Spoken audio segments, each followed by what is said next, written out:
You ready? Yep. Okay. Hello, and thank you for joining us here on the Neutral Zone. I am Phil Milani, joined as always by my trusty partner, my sidekick, my trusty sidekick, right? Yeah, my partner, wow. My partner in crime. Oh, my gosh, I messed that up. Well, I'm just off my game. Yeah. It must have been the game yesterday. It's just got me rattled, Eric. I'm sorry. Let's try this again. Not My good enough from trusty anybody. sidekick, my partner in crime.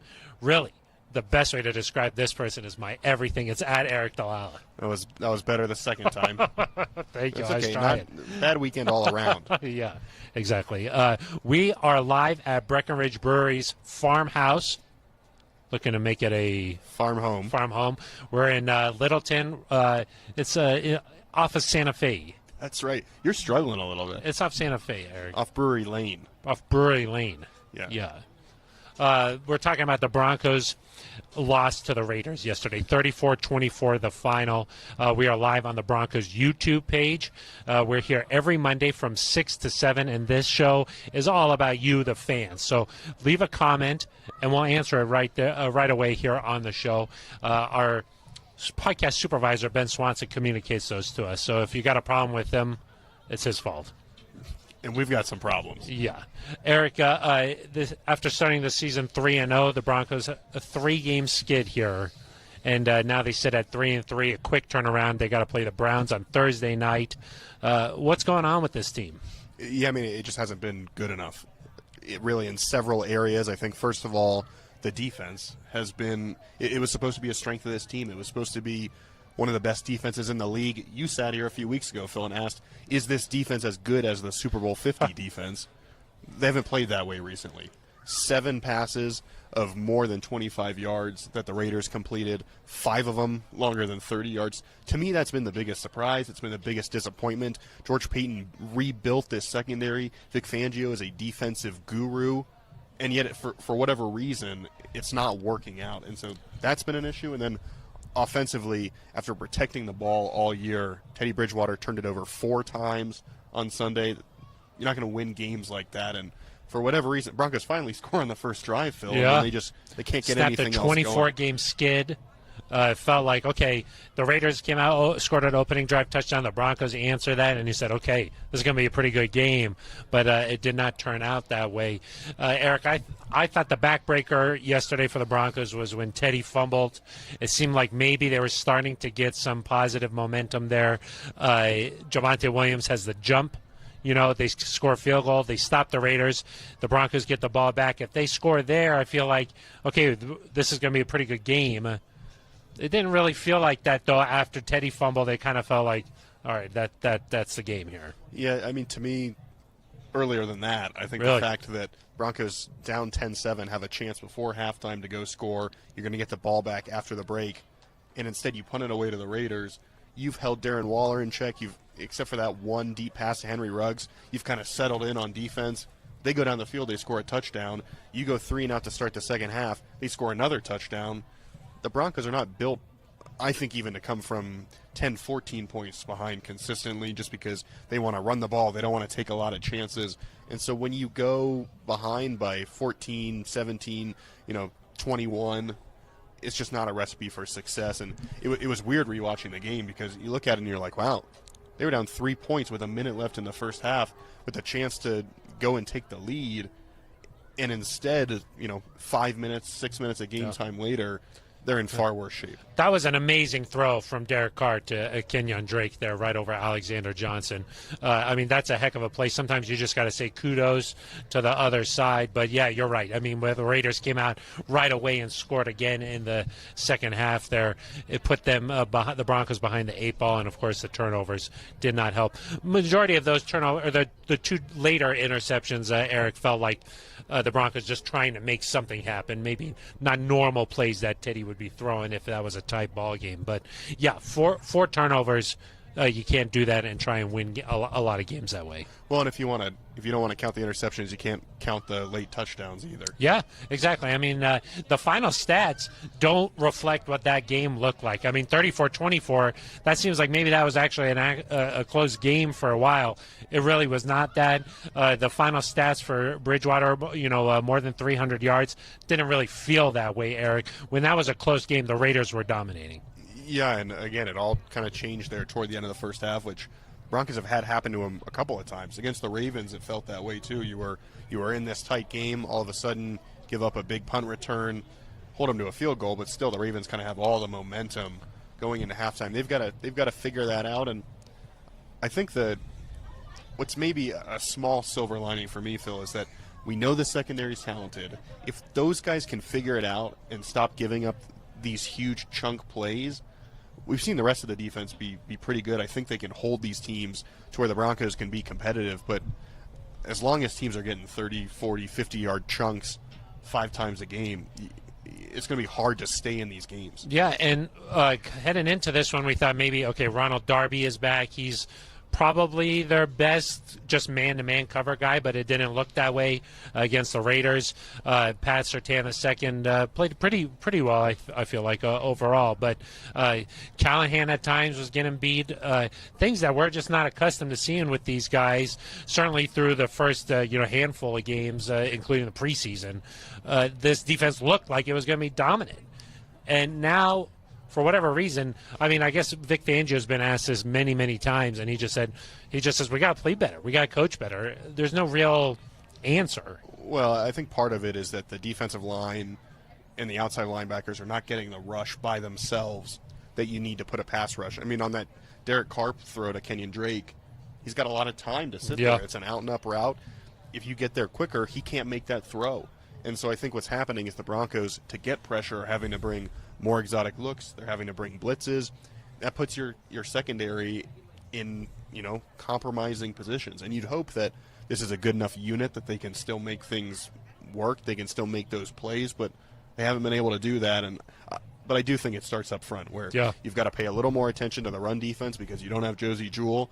And I know Alexander Johnson now out for the season, but they took a step back after Josie got hurt, certainly. Yeah.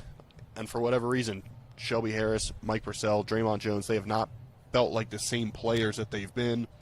Vaughn has not gotten a ton of help from the other side. I know Malik Reed had a forced fumble in Pittsburgh, but they are not getting there consistently enough. I think that's putting a lot of unnecessary pressure on the secondary. And you mentioned the running game, without Josie Jewell and Alexander Johnson, Josh Jacobs walks into the end zone literally untouched. Kenyon Drake, a similar situation where the holes are huge and they're just walking into the end zone. So really nothing going right for this Broncos team right now. And Eric, before the show started, we were talking, we were like, it's weird. They're 3-3. They got a chance to maybe win a game here on a short week as the Cleveland Browns pretty banged up right now. A lot of their star players are down. But for some reason, it doesn't feel like this is a 3-3 team with a chance to go to 4-3 maybe this week.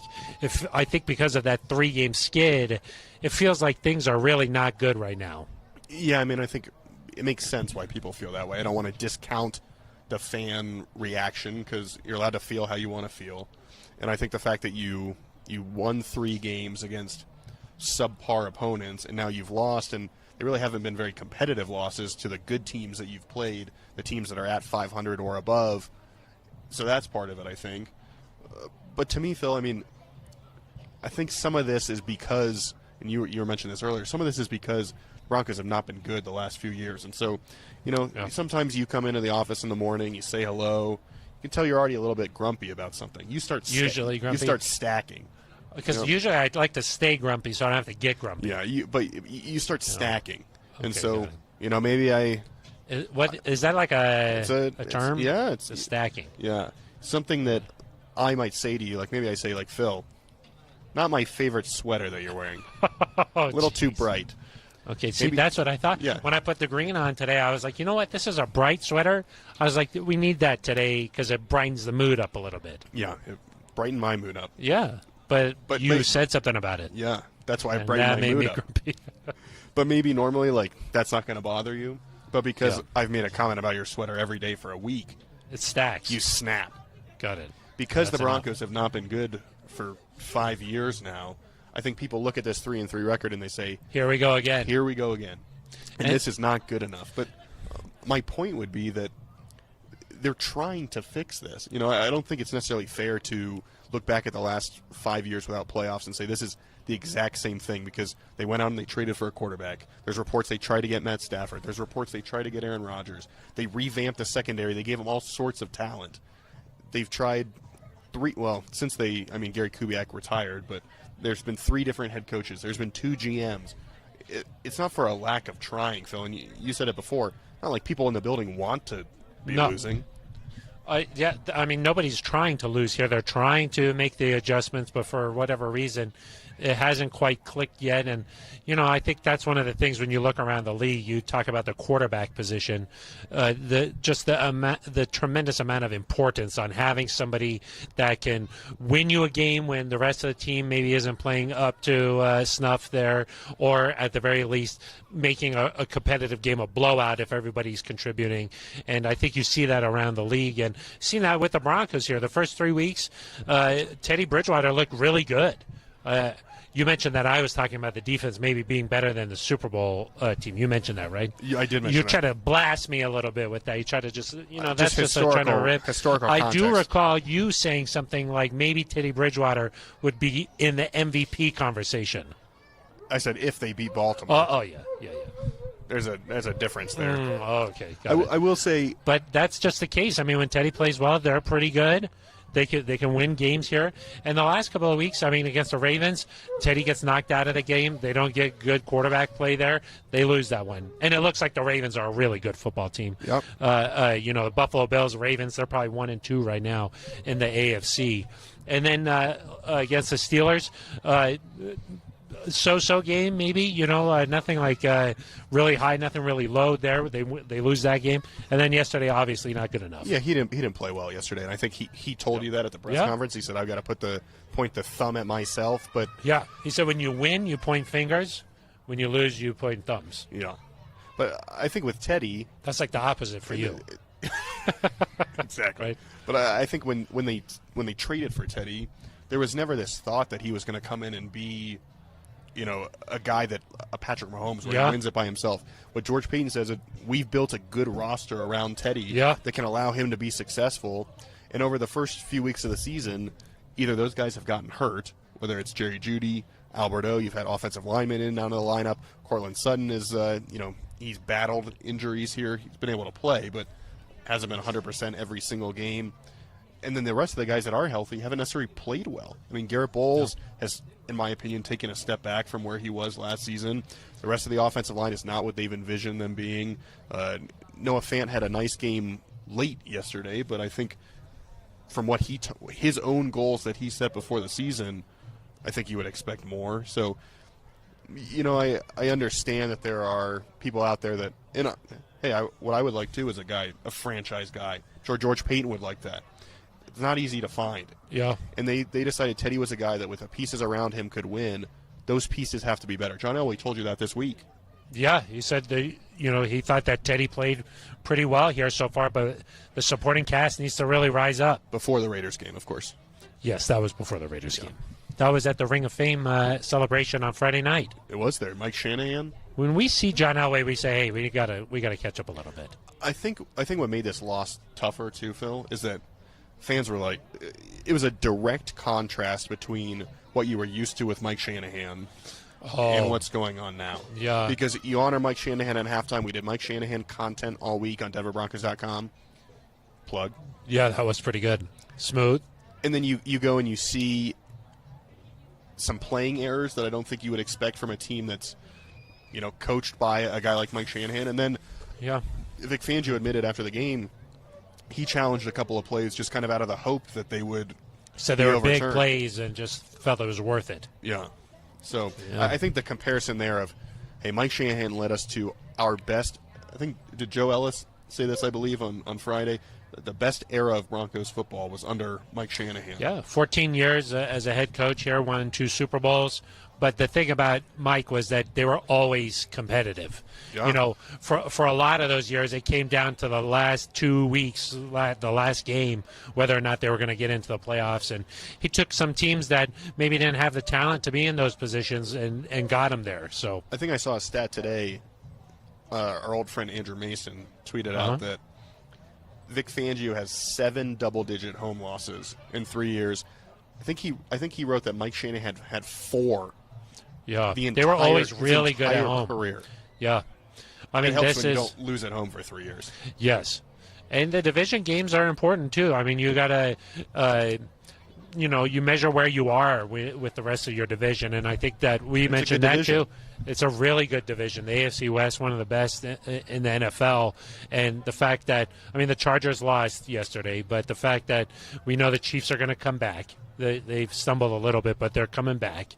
The Chargers have Justin Herbert, and they look like they have all the pieces. And then you lose like the way the Broncos did to the Raiders, and you're just thinking, how are things going to play out in the division? That kind of adds to the negative atmosphere around here. So yeah, and I will say one thing about that, because say you win this week, Cleveland is beat up. So you can win this week. Okay, this is getting to Bronco Batman. He says, can the Broncos win on a short week?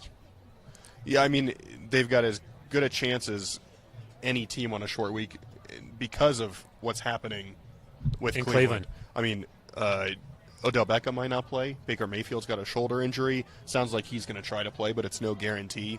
Kareem Hunt has been ruled out. Jeremiah Owusu-Koramoah, one of their better defensive players, ruled out. Nick Chubb might not play. Both their starting tackles. Myles Garrett's going to play. He's going to play. But both their starting tackles are out. I mean, this offense that entered the year with a chance to be one of the best is really hurting. And so crazy things happen on Thursday Night Football.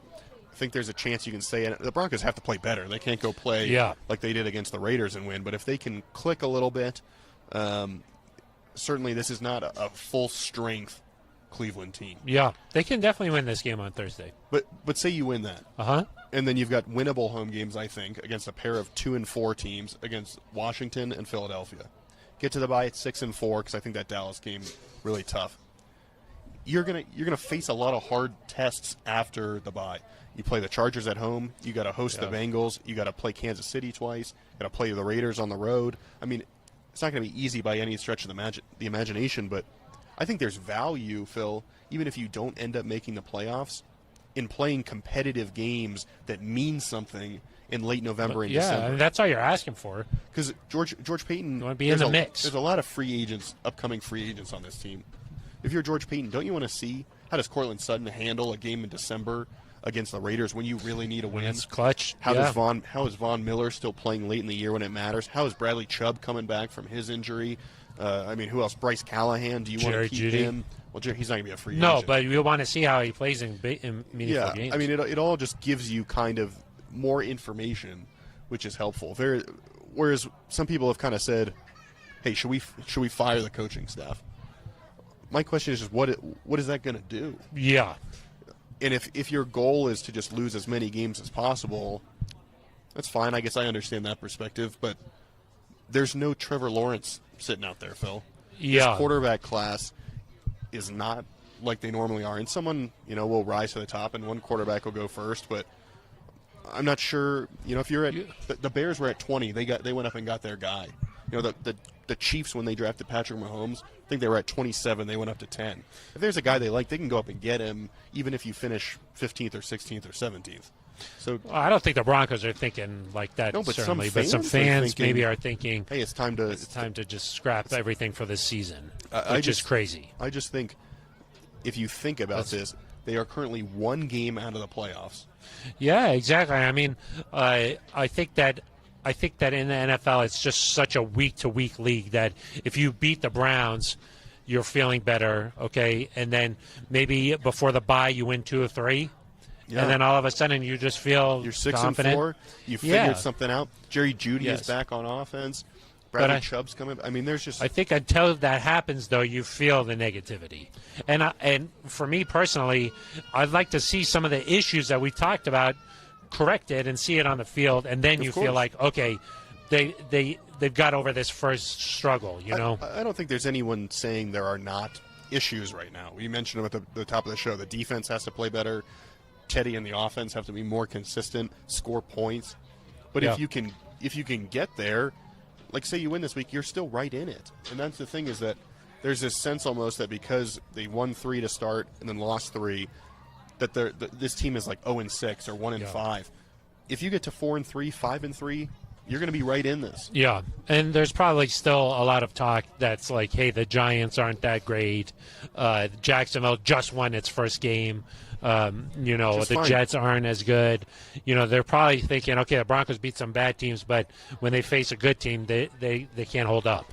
Well, I think this week the Broncos themselves need this at some point, where even if you beat a banged-up Cleveland team, the guys on this team need to know, hey, we can go on the road and we can beat a team that it is doesn't 500, matter. or that has playoff. They have good players. I mean, I think Cleveland was your pick to go to the Super Bowl. I did think that preseason, I thought they were going to be very good.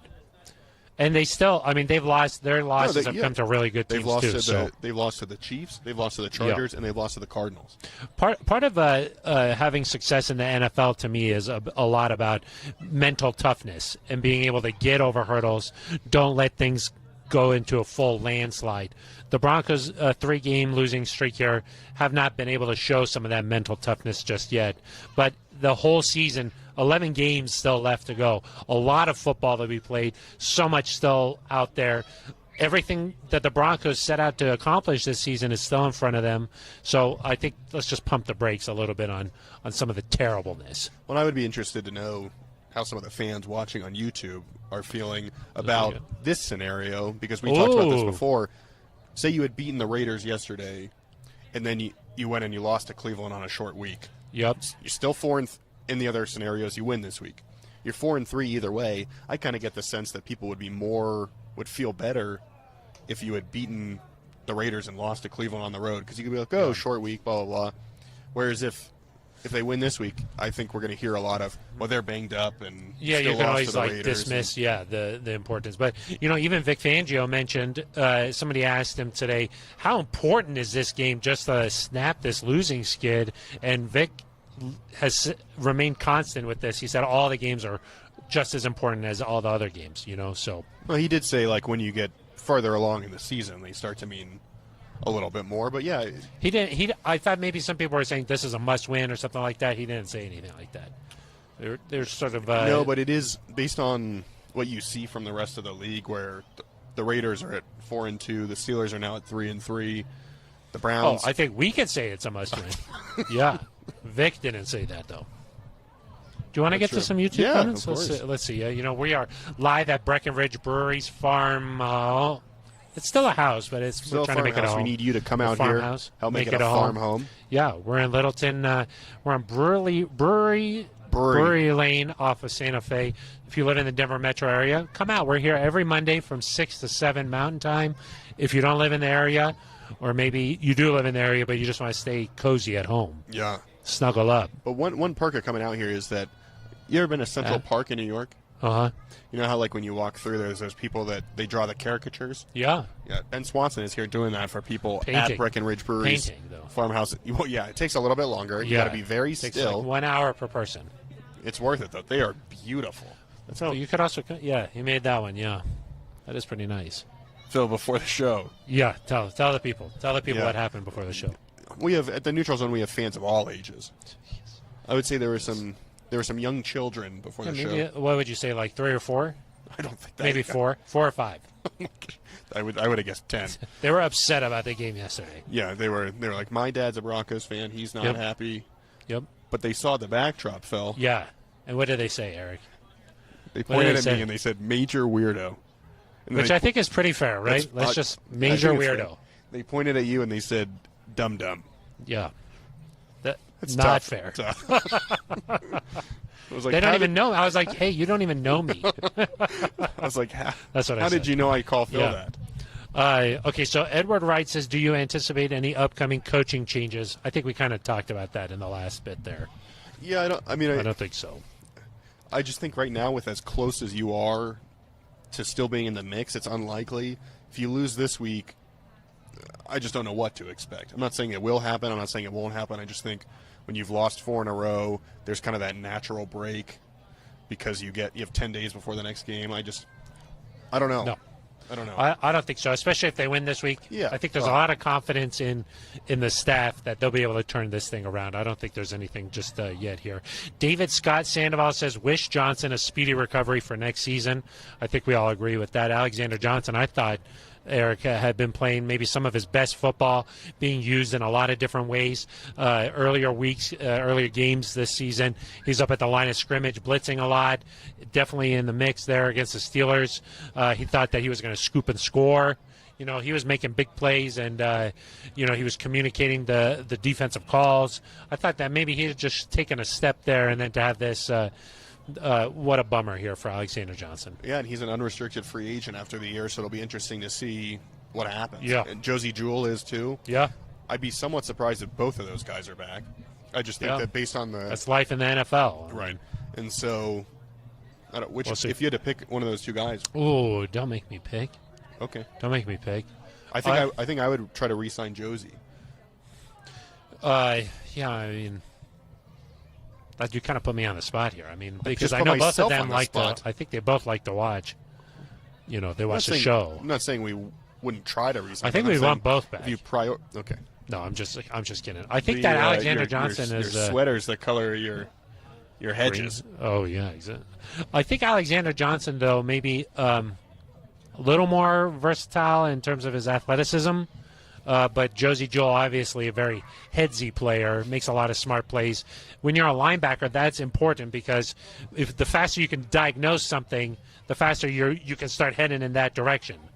Do you know what I mean? So they both bring a little bit of something different to the table. But I do think heading into the draft last year, Micah Parsons was a name that was thrown around a lot for the Broncos. They've been looking to add a dynamic weapon at that position for many, many years. Josie Jewell and Alexander Johnson, they're nice starters in the NFL, but they're not game-changing they're not like Ray Lewis on the other side, you know. So now you're not concerned with them watching. Well, you kind of made me say. I forced you to do it. Yeah. I mean, plus you're going to want Baron Browning to get on the field. I mean, if he shows something the rest of the year, he's probably going to get his chance. He had the concussion. I just think that Josie Jewell early in the season made some great plays. Vic Fangio had said, "Hey, he's playing the best football of his career." Yeah, he had been. I mean, both of those guys, I think, were playing pretty well. Maybe the fact that Josie's a few weeks ahead in his rehab, I don't know how much of an impact that'll play. I mean, they'll both probably be ready to go for the season, for the start of next season. So I don't think that really matters. But Spaz VFX. Is that one of your friends, Eric? I don't think so. Okay. What do you think the Broncos need to work on to win another game? Gosh. Spaz. And Swanson's letting them all. Yeah, Spaz lets him. Yeah, Swanson's letting him through Spaz. And what do you think? Are they going to win another game? Yes, they're going to win another game. I think so, too. Let's talk about what they need to do this week to win the game. Okay, let's hear it. They have to stop the deep passes. I mean, you just got to figure it out. How do you do that?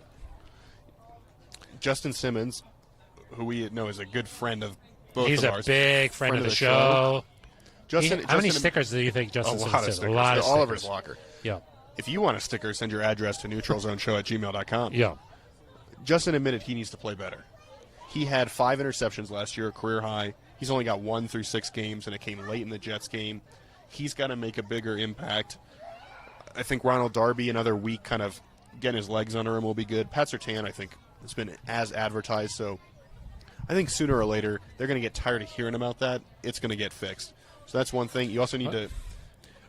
Talking about Justin Simmons in particular, do you think maybe he's trying to just do a little too much? Like he's trying to just he knows how good he is, he knows how capable he is, but it seems like for whatever reason on some of these plays he's like 1 second away from making the play, and maybe he was trying to do something instead of just staying assignment sound. Yeah, I mean, I don't want to speculate too much because he hasn't said what he's feeling, he hasn't talked about the pressure, but I do think when you sign a big contract, you're named a captain, you view yourself as the guy. He probably feels like I'm taking responsibility he did do that. He said, I'm taking responsibility for the secondary not playing well. You need him to go out and be able to play loose, play fast, not put too much pressure on himself. Because we've seen at his best, how he can come across the field. He picked off Ryan Fitzpatrick last year, won the game. They could use some of those plays. So defensively, that's where it starts. And then on offense, I think you need to, you can't let Myles Garrett wreck the game. So this might be another game where, especially if Garrett Bowles can't play, he didn't practice. Kind of an estimated report on Monday, but you got to explain that a little bit. Why do they put that out, Eric? NFL rule where you've got to estimate, even when you don't practice, 3 practices a week, what their practice statuses are. So Broncos did not practice on Monday. No, and they're not really going to – they're going to do 2 walkthroughs on Tuesday. They're going to do a walkthrough on Wednesday. They will not have a full-speed practice this week. Yeah. They've got to sweat in the meeting room, Vic Fangio said. That's kind of like you back in I sweat back in high school. Office. A little bit of sweating in the classroom. They crank the heat up. Oh, got it. Yeah. You know what public school's like. That's where true. We grind it away. Yeah, exactly. I had to bring my coat because they couldn't afford the heat. Exactly. But I think – what were you talking about? The practice report. Garrett Bowles. Practice report. Yeah. You got to put out 3 practice reports. So you can't let Garrett Bowles was estimated. So Monday you got to put one out. So even though the Broncos didn't practice, he really didn't practice. Correct. Yeah. You got to stop Myles Garrett. So that might mean keeping Noah Fant in to chip again. Because I don't think if Calvin Anderson has to play, you can't leave him alone on an island with a guy like Myles Garrett. He got drug tested because he wore a short sleeve shirt, and he just looked so jacked. In the off season, he posts some of those box jump videos. It's kind of like what you do in the weight room. Oh yeah, I've seen this. And he just stacks it like up here, Eric, and he just explodes off the ground and flies up into the air and lands on it. He might be the best athlete in all of the NFL. Wow. It's possible. I think you also need to continue to... Yeah, thanks. Yeah, I mean, I don't... Thank what you. do you want me to say? Thank you. Be like, yes. Yeah, he definitely could be. You got to get the running game going. I think I liked what we saw early from the Broncos. That early 4th down, maybe would have run the ball there on 4th and 2 on your own side of the field. But if you can do those 2 things, this has to be kind of a grinded-out game, I think, where you can control the time of possession. Get back to how you beat the Giants. Get back to how you beat the Jaguars in the second half. I mean, long drives, running the ball. That's the winning formula. Yes. And Teddy can't turn the ball over. Yeah. He cannot do it. If I could just add one more thing, and we talked about this a little bit, or Vic Fangio talked about this, you got to hit on the big plays. When those present themselves, like the ones with Cortland Sutton yesterday, just off his fingertips a couple of times. Wide open. You got to hit those. Cortland, I think, was maybe the most encouraging player yesterday, just because he had a big game that could have been even bigger. Well, but just the fact that he was open on like 3 or 4 of those, you're like, wow, this DB knows what Cortland Sutton is doing, and he can't stop him. Yeah. The only issue was a rookie DB he was going against, at least for part of the time there with the Raiders. Casey Hayward, I think he was playing against for some of it. Good. But one of those big plays he had was against a rookie. Okay. What else we got? Okay, I think that answered Bronco Batman's question, too. He said, how do you do that? You kind of touched on it here. Christian Fry says, what's going on with both lines, offensive line and defensive line? Garrett Bowles has not been as good as he was last year. I'm not sure exactly what's going on. All across the line, I mean, we heard from Lloyd Cushenberry, they got to get better here. And Dalton Reisner, I mean, all these guys, Dalton Reisner's talked a lot about like wanting to be a Pro Bowl kind of player, wanting to be like an All-Pro kind of guy. Graham Glasgow's battled through some injuries here. Bobby Massey, are you smiling? Are you talking about the lights? The strobe light is nice. Well, I told him, I said, we need just solid light, but I think you went and you were like, give me the rock star lights. Yeah, exactly. You know how you were like, give me the rock star lights. And it just, I don't know how to turn that off. It's okay. Bobby Massey has been playing as well? Bobby Massey, they bring in. He's got to adjust, quickly this season. For whatever reason, they're just not playing as well as a whole because Bridgewater, he had pressure on his face all day long, 5 sacks. I mean, he just, you kind of feel for him because we even saw him limping off of the podium last night. And you're like, are you okay? Because did you ask him that? I heard somebody ask him that. Oh. Yeah. What did he say? Yeah. Good. Because he was listed as questionable on the practice report from the non-practice. Or, sorry, not questionable, limited. Yeah. Limited? Yeah. Oh, got it. Questionable comes later in the week if that happens. So you're already projecting a little there. Well, I don't know. Okay. I will say the offensive line, Teddy held the ball a little bit at times. I think some of the offensive line issues have been assignments. Just kind of like communication has been an issue in the secondary. There's also been times when they try to go kind of in a tight formation where you need a tight end to block. Noah Fant was called for holding twice yesterday. Yeah, Brandon from Iowa is wondering about that. That's perfect. You just know the questions. Brandon, we're on the same page. Yeah. Yeah, I mean, Noah, run blocking has never been his top strength, but it's got to be a little bit better than it is right now. 2 holding calls. He's going to have to at least chip Myles Garrett a little bit. A whiff on one block that led to a tackle for loss. I mean, the passing game obviously is important, but he's got a lot of catches, not that many yards. Ended up with 97. Some of those were kind of the cheap. I think, what do they call them? Empty calories. Yeah. Late in the game. Cleanup time. Yeah. The one catch he could have made for a touchdown. Did not get both feet in bounds. You got to, and it really was the first foot that was not in. Yeah. You got to throw that toe down. Back. Make that catch. I know that, Noah's trying his best the same way that everyone is, but I asked Justin Simmons this, Phil, in the press conference, do your best players have to play better? And Justin said, yeah. Your best players have to make big-time plays. Noah Fant is considered one of those core guys. He's got to make more plays. Justin, Vaughn, Teddy, Cortland. This team has too much talent to play like the way they did against the Raiders. Yeah. I mean, I think that's one way you could put it. Injury bug is what's killing us. Key starters are out. Well, I mean, I think that's fair to some degree. I mean, like, Cleveland isn't going to feel bad for you this week, certainly, and they've played some teams that have had injuries. The Steelers had some guys knocked out. Jerry Jeudy is coming back soon, it sounds like. Sounds like he won't play this week probably, but I think that short week. Maybe if it was a Sunday game, maybe. I think it bodes well for next week against Washington. Yeah. He's going to practice?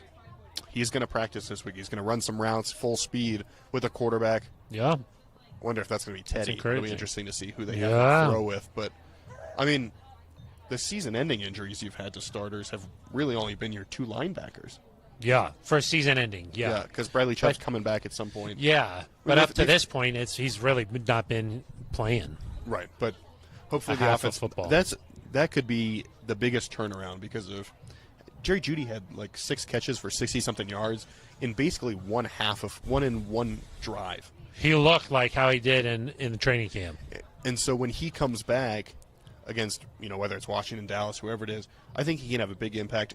I think the offense could look significantly different and more productive just because of one guy. That's how good he is. He'll open up things for the other guys. So if you win this weekend, now you get a boost. Yeah. We like a good boost. We like boosts. Yeah. Clark's 716. Okay. 716. Is that one of your friends? Yeah, I think so. I think that's. Oh, really? I think that's formerly KMH. Oh, really changed his name a lot? Okay, he just wants to know. He wants to know what our favorite Breckenridge Brewery beers are. Well, we're currently drinking a Broncos Country Hoppy Pale Ale. Yeah, he goes, how are those Hoppy Pale Ales you got there? Eric, how many have you drank? There's 15 packs there, so almost empty. If you come out and you join us, I think this is the last one. You come out and you join us at Breckenridge Brewery's Farmhouse in Middleton. Brewery Lane. I don't know if we can pass out beers or not. We'll just Probably do it and ask for forgiveness. Yeah, exactly. Maybe. Yeah, we'll sneak one to you. Yeah, if you have ID. Of course. Yeah. Of course. I like the Juicy IPA, though. That's nice. That one is really nice. Sunny Day says they got their sticker today. Oh, nice. Yeah, I remember thanks for sending one out the show. Sunny Days, yeah. I got a couple messages on Twitter last couple of days saying thanks for the stickers. People reached out. You don't have a sticker, I don't think. Do you? That's what they look like. No, I mean, like, on my water bottle at work, I have one. I just noticed you don't really. I got the tattoo. Oh. It's big on your back, right? Yeah. That's pretty nice. Yeah. How do people get a sticker if you're watching? Just send your address to neutralzoneshow@gmail.com.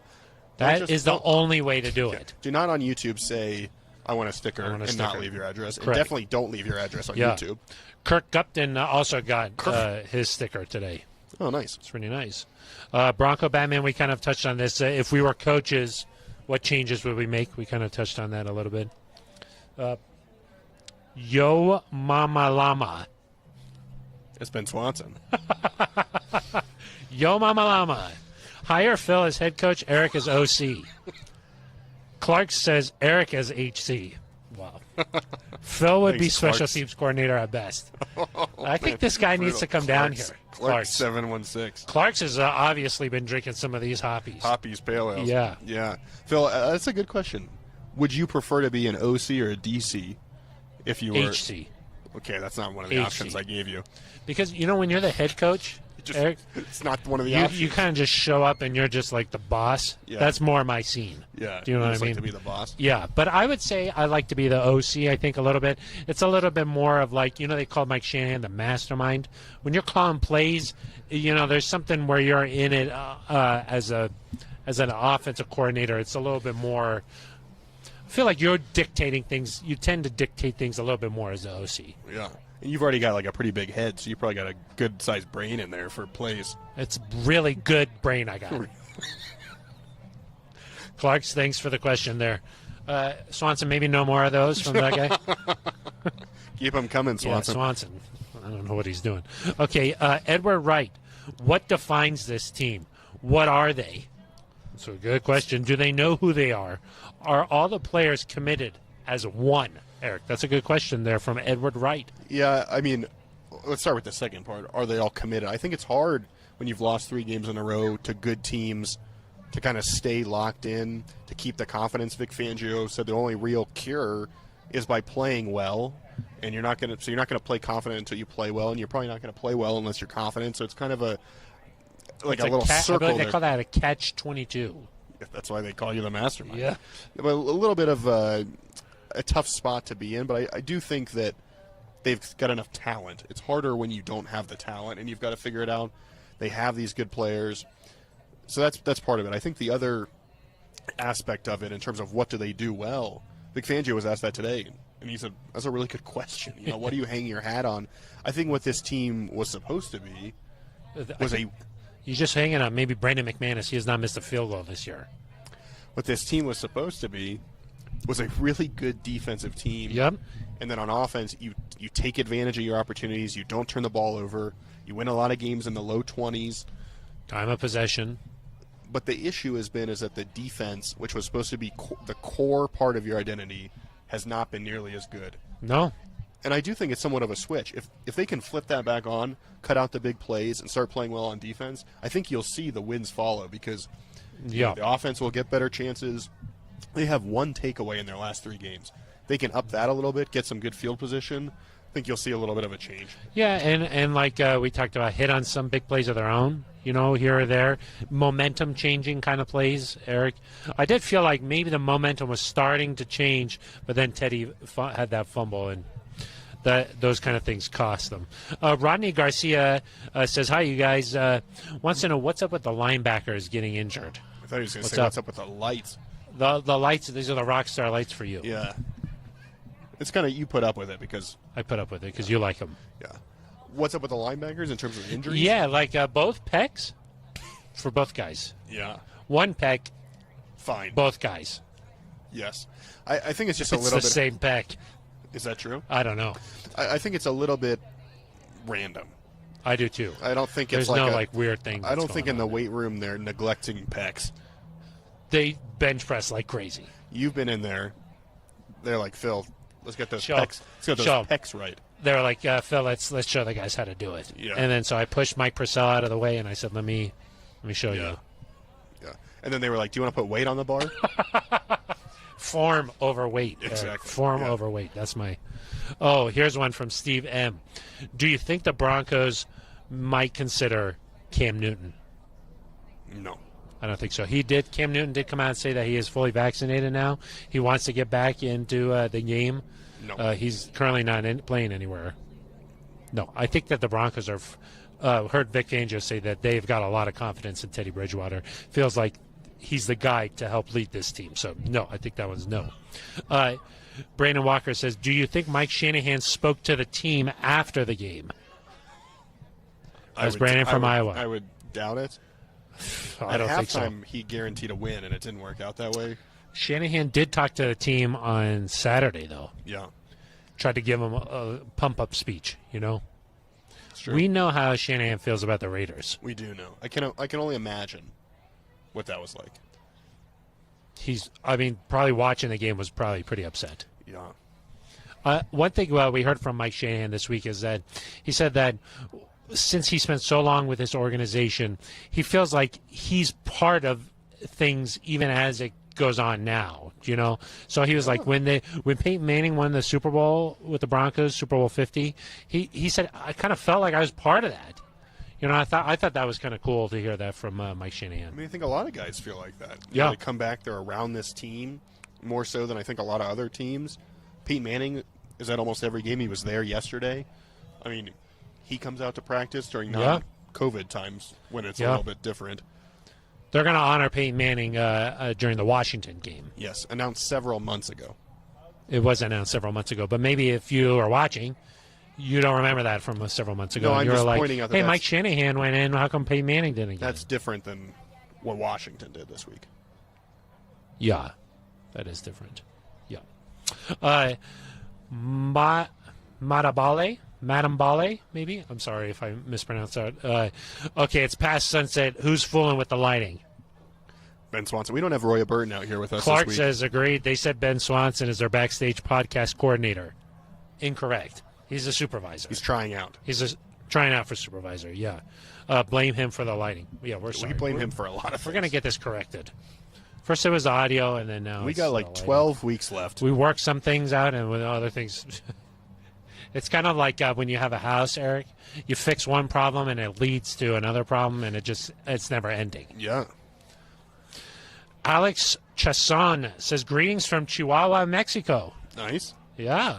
We sent a couple of stickers to Mexico, Eric. So, Alex, if you want a sticker, make sure you let us know. Love the show. Great chemistry. Really funny and entertaining.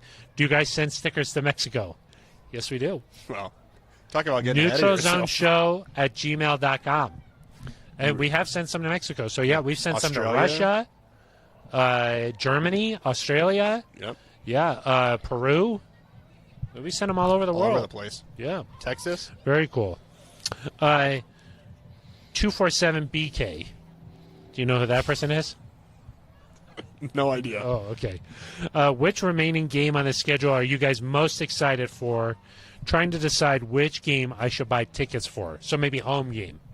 Most excited. Home game. Because I would say maybe the Dallas game is something we're excited for, but that's, of course, on the road. I'm excited for that Chargers game right after the bye. You want to see it? I want to see Justin Herbert in person again. He's a fun player to watch. Impressive quarterback. I think that's a game that the Broncos are going to look at as one they need to win. It's going to be a tough task, and I think if they do win, it's probably going to be a really close game. Of course, we know what happened here last year against the Chargers, 31-30, 21-point comeback. Yeah. So to me, that looks like it's going to be a fun game. I would say seeing the Brandon Staley go against Vic Fangio, too. That's kind of the mentor and the mentee battling, and obviously Staley has been really tremendous the start of his head coaching career with the Chargers. So that's exciting there. We're out of YouTube commenters. Wow. Swanson? He's taking a break over there. Yeah. Sleep. Stop drinking. Okay. We got an email before the game, before the show started. This is from Dave in Kansas. Okay, thanks, Dave. Okay, he says, another disappointing and sluggish start after getting an opening drive touchdown against the Raiders. He says this is a coaching problem. What do you think? They started well, but he says getting players ready is on coaching, and these guys look half asleep out there. Way too many big plays, missed out on a few that they should have had on offense. Yeah, I think there's a lot to it. Vic Fangio has said they have to coach better. I think some of that is motivation, some of that is play calling, but then it's also execution from players. They had a couple plays called back because of holding penalties. Teddy can't hit on the deep ball. Several other kind of critical mistakes. I think that I liked what Vic Fangio said last week about slow starts because it was a problem against the Steelers. He said sometimes you look at a score and you're just like, this is a slow start, and then you just kind of generalize it like that. But really, it's just a couple things here or there where maybe it's one guy one week and the next week it's a different person, and maybe it's a different issue from week to week. And it just happens to be at the beginning of the game. And then it's easy to say, oh, this is a slow start. And really, there's more going on there than just simply saying it's a slow start. Yeah. I like that explanation. Because you tend to just say, "Oh, this is a problem," blah blah blah, but that's not really necessarily the case. Yeah, and I mean, think about if it's third down when Derek Carr throws that pass to Henry Ruggs. It's third down when Ben Roethlisberger throws the pass to Deontay Johnson. Can't quite remember what down it was when Lamar throws to Marquise Brown, but if Kyle Fuller get off the field on Kyle those, Fuller yeah. knocks it away against Pittsburgh, if Ronald Darby knocks it away, or Justin Simmons gets there a step earlier against the Raiders, you're off the field. You forced a punt to start the game. You're in good position, and then if you still go down and score, now you got a lead. So, yeah, it's tough, especially after yesterday, to criticize the start, because they did go down and score on their first drive. It just they couldn't keep it going. Yeah. We got about 10 minutes left here in this show. Thank everybody who's watching at home on YouTube, putting up with the lights. We appreciate you doing that. If you got a couple more comments, we got 10 minutes here to answer them. So keep the comments coming here on YouTube. We're here every Monday from 6 to 7 Mountain Time here at Breckenridge Brewery's farmhouse. Trying to make it a farm home. 247BK. Different commenter. I'm about to get a new golden retriever puppy. Oh, my God. Eric, you know about that, right? You got I do. You got one of those. You have one too, right? Not a golden retriever. But your dog is out here at Breckenridge Brewery's farmhouse in Middleton. Yeah, my wife came out. Our new baby boy came out, and also our firstborn, our dog. He is a cockapoo. It's good Cockapoo. support. You know who has a cockapoo? Who? Dalton Reisner. Yeah. And then I also think Cortland Sutton kind of has he's kind of like looks like a cockapoo. So. Got it. Oh, Ben Swanson is informing me that it's just a Cocker Spaniel. But I think it might have some poodle in there. I'm not sure. Cortland will have to let us know. Wants to know, he wants to name him after a Broncos player. Sorry, 247BK wants to know. What player should he name? She. Yeah. You don't really know. I don't really know. Wants to name him after a Broncos player or coach. Any suggestions? At this rate, it might be Eric or Phil. Phil is pretty nice for a dog. Yeah, good. FIL maybe. FIL. Traditional. Yeah. That's the traditional. Yeah. Well, didn't Pat Bolin have a dog named Champ? Yes. I like the name Champ because it's kind Champ of is a great dog. Yeah. Yeah. Who else? I mean, do you got a current player maybe? current player. Yeah, who would you name? Like, I think there's something kind of like nice about having a dog named Lloyd. yeah, like funny. Yeah, Yeah. that is a funny. I like human names on dogs. Yeah. They're pretty funny. Yeah, I don't know who. I kind of like a vowel at the end, you know, so you can kind of go up on it a little bit. Yeah. I don't know. I'm not sure. Maybe Could name your dog Miles. Miles was pretty good. Yeah. Yeah. Could name your Maybe dog Empower. options, yeah. Empower, friend of sponsored dog. Name it Breck. Breck's a good dog name. Brandon from Iowa says, how impressive do you think the opening drive TD was, even if the final score wasn't what we wanted, just being able to have a good game plan to start there and have some of those scripted plays ready to go and score that touchdown. Yeah, that is encouraging, Brandon, because the scripted plays had not worked so well here really for most of the season. And so the fact that they were able to go down the field, you have that nice play to Tim Patrick. I think, is that the drive that Kendall Hinton drew, the pass interference? I think so on that opening drive. So you like to see them air it out. They ran play action on the very first offensive snap of the game, which That's better than the delay of game. that's true. That is, yep. That is better. But I also like you kind of keep them on their heels with play action. Because, you know, are you going to run it? Are you going to pass it? That's a nice little twist. Just got to find a way to keep it going. And again, I think if a Teddy Bridgewater pass is an inch closer to Cortland Sutton, then all of a sudden you're talking about the Broncos have touchdowns on their first two drives. Yeah. And so just a kind of a spot here or there that changes the nature of the game. One thing we haven't talked about, there were no big special teams mistakes. No, But there's always a but. Huh? They didn't do themselves a lot of favors in terms of the kickoff return game. Yeah. On 3 of the first 4 returns, they had the ball at like the 16, the 18, and the 17. And so you're starting almost 10 yards back from where you would get the ball with the touchback. And granted, the Raiders kicked it short of the goal line, made them return, but it's hard when you lose free yardage, essentially. That punter was something else, huh? He boomed a couple way out of there. Yeah. Strong leg on him. Okay, a couple more questions here. Kirk Gupton thinks, do you think they should involve John Brown more? Speedster guy. They had a couple. There are a few times he was out there. Not quite sure exactly how many snaps. He was active. He was active, and he was definitely out there a few times. Yep. I'm not sure if he even got a target necessarily, but I think you'll see him get more involved, presumably as the weeks go on. But Jerry Jeudy's going to be back soon, so that could impact it. But yeah, he's fast enough that I think some of the success you saw in the run game early might have been because the speed that John Brown has to kind of challenge. Be that the KJ safeties. Hamler type of. Yeah. Mark Horning says, "Hey guys, great show as always." Thank you very much, Mark. Thanks, Mark. Do you think our D line is talented enough? They've been absent most games. It seems minimal pressure and too soft versus the run. So he's talking about Draymond Jones, Mike Purcell, Shelby Harris. Not getting it done so far. I think there's a couple of things. One, I saw on 2 occasions, I think both in the first half, Mike Purcell had a chance to make a tackle for a loss, just kind of missed. So you got to make those plays.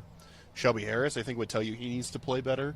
Draymond Jones is not necessarily known as a run stopper, but I'm sure he can add there. But the second part of it is that a lot of the times, a guy like Mike Purcell, he goes in there to eat up a couple of blocks and free up a linebacker. And so it's not just about the defensive line. It's about you don't have Josie Jewell, who was your best run-stopping linebacker. Alexander Johnson is hurt now. So part of it's on the defensive line from a run game perspective. Part of it's on that linebacking core coming up and making plays. Part of it is, they're running at Malik Reed because he's a smaller outside linebacker, needs to set the edge. So that's just something you have to deal with. And then when you do bounce it outside, you need your corners to make plays. And again, we've seen Kareem Jackson and Justin Simmons play close to the line against Baltimore. When you do that, you leave the secondary open a bit. And so it's all a balancing act. The Broncos have not found that balance yet. Yeah. Hopefully they can get there. Yeah. It's like that in the league where one team has success doing something and they're just going to try and keep doing that until it gets corrected. That's kind of Vic Ferrer's question here. Have they found a weakness in our secondary? Well, yeah, right now I think you're going to see that teams are going to challenge them deep. They're going to find one-on-one matchups, and until you can stop it, they're going to do it 4 or 5 times a game.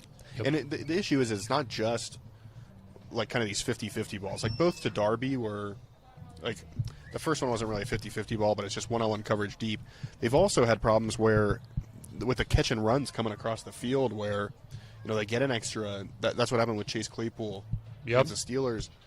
That's an issue too. You got to limit these catches to 10 yards or 15 yards. They can't become 25, 30, 35 because then you're giving them essentially 3 free first downs. Yeah, it's too easy. 247BK says, since we're talking playoffs, who do you guys got in the current MLB playoffs? Eric, I know you're a pretty big baseball fan. Big baseball fan. I think the Durham Bulls are.